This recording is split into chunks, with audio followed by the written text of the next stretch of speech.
स्वागत है सभी छात्र छात्राओं को हमारे YouTube channel WB home classes में। तो आज का हमारा विषय है कक्षा 12वीं के इकोनॉमिक्स चैप्टर 1 की कुछ सामान्य अवधारणाएं।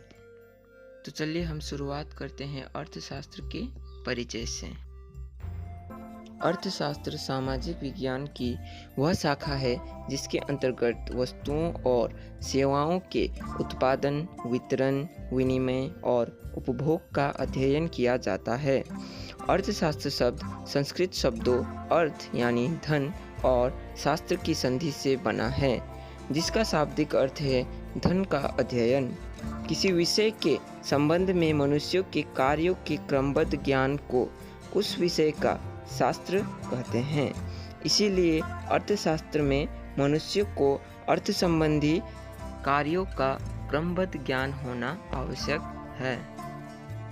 साधारण शब्दों में यह कहा जा सकता है कि अर्थशास्त्र हमारे सामाजिक जीवन की वह शाखा है जिससे हम वस्तुओं और सेवाओं को निर्मित रूप से बांट सकते हैं, उसका आदान प्रदान कर सकते हैं और उसे उपभोक्ता द्वारा चुकाया जा सकता है। अर्थशास्त्र अर्थ यानी धन, शास्त्र यानी वैज्ञानिक अध्ययन, जिसे हम धन का अध्ययन भी कह सकते हैं। इन्हीं दोनों को मिला के अर्थशास्त्र बना है। प्रसिद्ध अर्थशास्त्री एडम स्मिथ ने 1776 में प्रकाशित अपनी पुस्तक An Inquiry into the Nature and the Causes of the Wealth of Nation में अर्थशास्त्र को धन का विज्ञान माना है।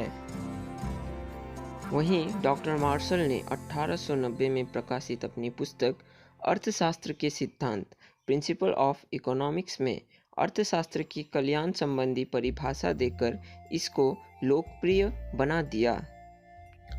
वर्तमान काल में अर्थशास्त्र के विभिन्न सिद्धांतों की व्याख्या के लिए गणित का प्रयोग खुला रूप से किया जाता है। अंकगणित, बीजगणित, त्रिकोणमिति, क्षेत्रमिति, कलन विद्या, ज्यामिति, संयोजन ज्यामिति आदि के प्रयोग से अर्थशास्त्र के सिद्धांतों को पूर्ण रूप से व्याख्या की जा रही है। साधारणतः कलन विधि एवं ज्यामिति के प्रयोग ने अर्थशास्त्र को सरल एवं सहज बना दिया है।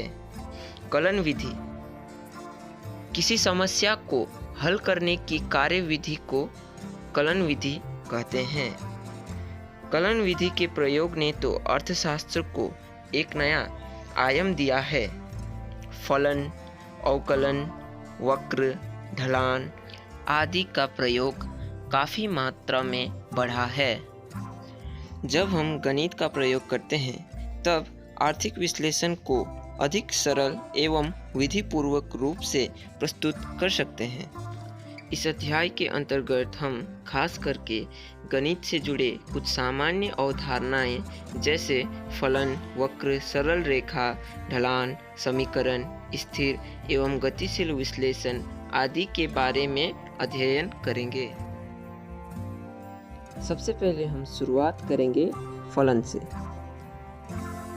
गणित में जब कोई राशि का मान किसी एक या एकाधिक राशियों के मान पर निर्भर करता है तो इस संकल्पना को व्यक्त करने के लिए फलन शब्द का प्रयोग किया जाता है।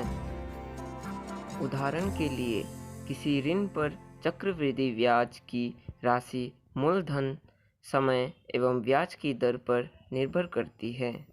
इसीलिए गणित की भाषा में कह सकते हैं कि चक्रवृद्धि ब्याज मूलधन, ब्याज की दर तथा समय का फलन है। फलन की परिभाषा दो चरों के मानों के बीच के यथाक्रमिक संबंध को फलन कहा जाता है, जिसे y = f(x) के रूप में लिखा जाता है। यहाँ पर f फलन को संकेतित करता है। कोष्ठक यानी ब्रैकेट का प्रयोग क्रियात्मक संबंध के लिए किया गया है। इसका अर्थ गुणा करना नहीं है। कोष्ठक के अंदर का चर x के मान की आवश्यकता दूसरे चर y की मान को जानने अथवा गणना करने के लिए आवश्यक होता है। एफ को छोड़कर अन्य वर्ण का प्रयोग भी फलन को संकेतित करने के लिए किया जाता है। यदि अधिक क्रियात्मक संबंध पाया जाता है तो फलन को दिखाने के लिए जी और एच का भी प्रयोग किया जाता है, जैसे y = g(x). यहाँ पर भी y x का फलन है। अर्थशास्त्र में फलन का एक उदाहरण यह है कि कुल लागत उत्पादन की मात्रा का फलन होता है। इसे निम्न प्रकार से लिखा जा सकता है, जैसे TC = F(Q). यहाँ पर TC यानी टोटल कॉस्ट कुल लागत और Q यानी क्वांटिटी उत्पादन की मात्रा है। यहाँ पर y के स्थान पर TC और x के स्थान पर Q लिखा गया है। x के मानों का प्रतिस्थापन, सब्स्टिट्यूशन ऑफ x वैल्यू। फलन x के मानों से y के मानों को प्राप्त करने की एक सामान्य नियम को बताती है। इसे एक उदाहरण द्वारा समझा जा सकता है। y = F(x) अर्थात y = 10x + 5। यहाँ पर 10x का अर्थ 10 × x है। इस फलन की मूल्यांकन के लिए x के मान को 10 से गुणा करके गुणनफल में 5 जोड़ने पर y का मान प्राप्त होता है।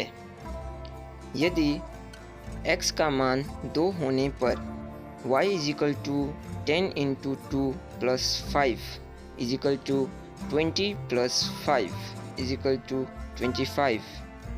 x = 2 होने पर y = 25 होगी। यहाँ x और y का मान फलन की ग्राफ में एक बिंदु को प्रदर्शित करती है।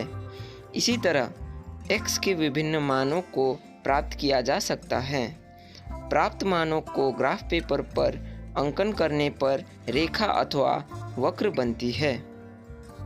फलन के प्रकार। फलन कई तरह की होती है।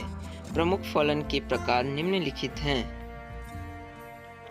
1. रेखीय फलन, दूसरा घातीय फलन, तीसरा अंकनीय फलन। सबसे पहले हम शुरुआत करते हैं रेखीय फलन से, यानी लीनियर फंक्शन। रेखीय फलन जिस फलन में x के रूप में केवल एक अवयव यानी टर्म और एक स्थिरांक होती है तो उसे रेखीय फलन कहा जाता है। इसका सामान्य रूप निम्न प्रकार की होती है, जैसे y = a + b। यहाँ पर अवयव यानी प्लस और स्थिरांक यानी b, जिसे हम y = a + bx भी कह सकते हैं। रेखीय फलन का रेखा चित्र सदैव एक सरल रेखा होती है। घातीय फलन यानी पावर फंक्शन जिस फलन में x में घात होता है यानी x में पावर होता है उसे घातीय फलन कहते हैं। इसका सामान्य रूप निम्न प्रकार की होती है, जैसे y = a + bx + cx² + dx³ इत्यादि। घातीय फलन का अधिक प्रयोग अर्थशास्त्र में होता है। इसका रेखा चित्र सरल रेखा न होकर वक्र रेखा की होती है। घातीय फलन द्विघातीय, घनघातीय आदि होती है। जिस फलन में x का सर्वोच्च घात 2 होता है उसे द्विघातीय फलन कहा जाता है, यानी जिस फलन में x का सर्वोच्च घात यानी पावर 2 होता है उसे द्विघातीय फलन कहा जाता है। इसी तरह जिस फलन में x का सर्वोच्च घात 3 होता है उसे घनघातीय फलन कहते हैं। द्विघातीय फलन का सामान्य रूप y = a + bx + cx² और घनघातीय फलन का सामान्य रूप y = a + bx + cx² + dx³ होता है। अंकनीय फलन यानी स्केचिंग फंक्शन जिस फलन को रेखा चित्र के रूप में अंकन किया जा सकता है, उसे अंकनीय फलन कहते हैं। x और y के मानों के आधार पर फलन को ग्राफ पेपर पर अंकन किया जा सकता है। फलन की प्रकृति के अनुसार विभिन्न प्रकार के आकृति की रेखा अथवा वक्र बनती है। तो आज का हमारा वीडियो यहीं पर समाप्त होता है। अगले वीडियो में हम पढ़ेंगे सरल रेखा, वक्र और ढाल। जाने से पहले सभी छात्र छात्राओं के लिए एक छोटा सा सवाल, कमेंट बॉक्स में आंसर जरूर दें। अर्थशास्त्र की भाषा में कैपिटल को क्या कहा जाता है? What is called capital in the language of economics? Video अच्छी लगे तो कमेंट करना ना भूलें और लाइक, शेयर एंड सब्सक्राइब जरूर कीजिए। धन्यवाद।